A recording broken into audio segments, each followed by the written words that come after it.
Today we'll be getting down to the brass tacks on one of my favorite subjects. Resident Evil. Is Resident Evil cursed? The question today doesn't rely upon the video games to tell the whole tale, but instead the films. The filmography of Resident Evil, to say the least, has been turbulent. Up and down in quality, but mostly down. And if I'm honest, I would take most every of the live-action Resident Evil films, and I would bury them in the garbage pit. Probably on another planet, so we don't pollute our own water supply or soil. Because damn, these are some toxic nuggets, and I'd like to flush them away completely and for good, but the memory remains. Of course, the original Resident Evil film with Milla Jovovich, Michelle Rodriguez, and the rest of the crew. Wow, not bad, Paul. Nice job there, Paul. Well, it was an okay job, but from there it went extremely south. And I mean to the deepest pit known to mankind. Resident Evil has not been more cringe than that until recently. Resident Evil, welcome to Raccoon City. How dare you think that this movie is anything of quality? Being someone who's been there day one, not trying to play gatekeeper or anything, I'm just showing off the certified honest badge.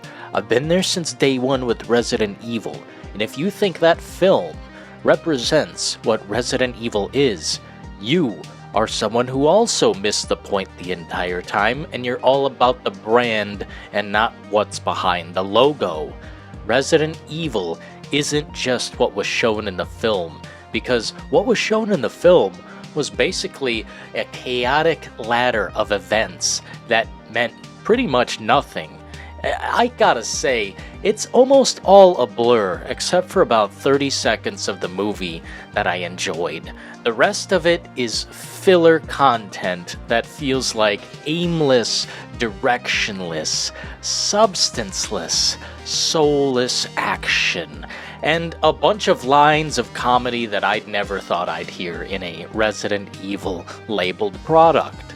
I gotta say, if I could swing away on any of these in the franchise, it'd probably be this one first and foremost.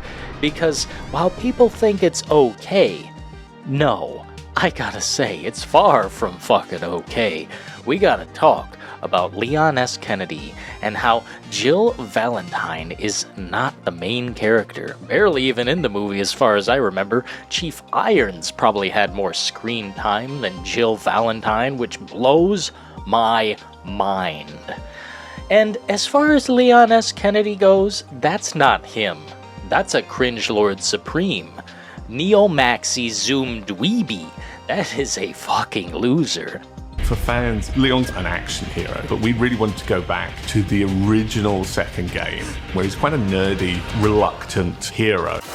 It was really important to cast the actor that could bring Leon Kennedy to life.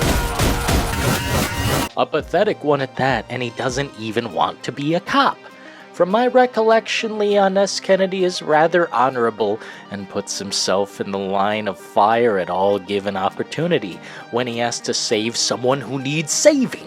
And that's the fundamental reminder that this is not Leon S. Kennedy. My recollection remains intact with Resident Evil because I have consumed so much of it. This edgelord production should never have existed. Now, in my opinion, Resident Evil on the big screen is cursed, but on the silver screen, we're talking like television. Wow, the worst crap imaginable. Resident Evil on Netflix is fundamentally as far from Resident Evil as you can get. You might as well have space pirates in there. As a matter of fact, I can't remember, there might have been one or two. Either way, it resembles nothing of Resident Evil, starring two losers, Billy Wesker and whoever the fuck the main one was, total bitch and completely annoying. I know we're going way off the Resident Evil rails here, but that shit got shut down for a reason, no? One season in and shut down. I stood and applauded.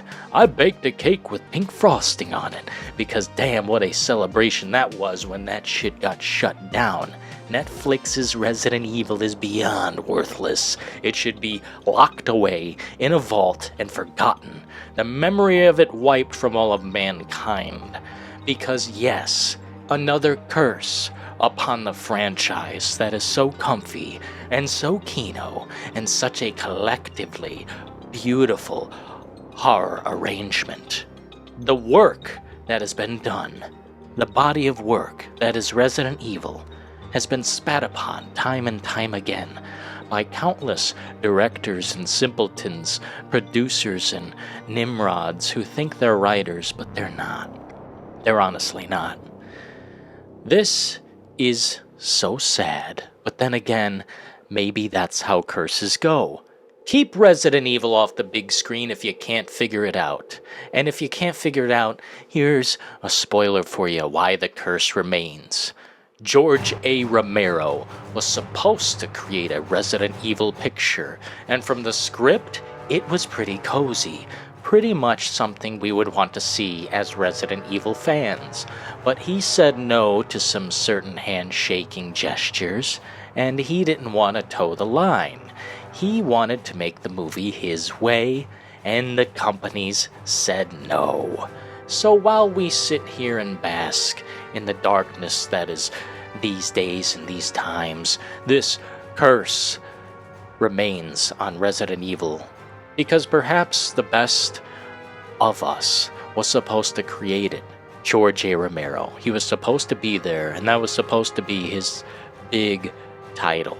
You know, the really breakthrough into mainstream title. We're not talking Night of the Living Dead, or Dawn of the Dead, or Day of the Dead, or Land of the Dead. We're talking about Resident Evil. And that could have been his moment to shine.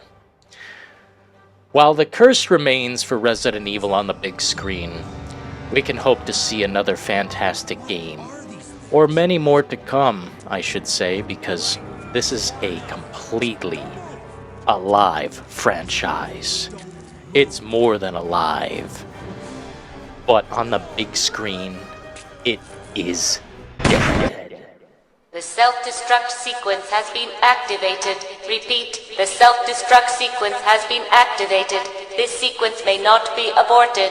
All employees proceed to the emergency car at the bottom platform.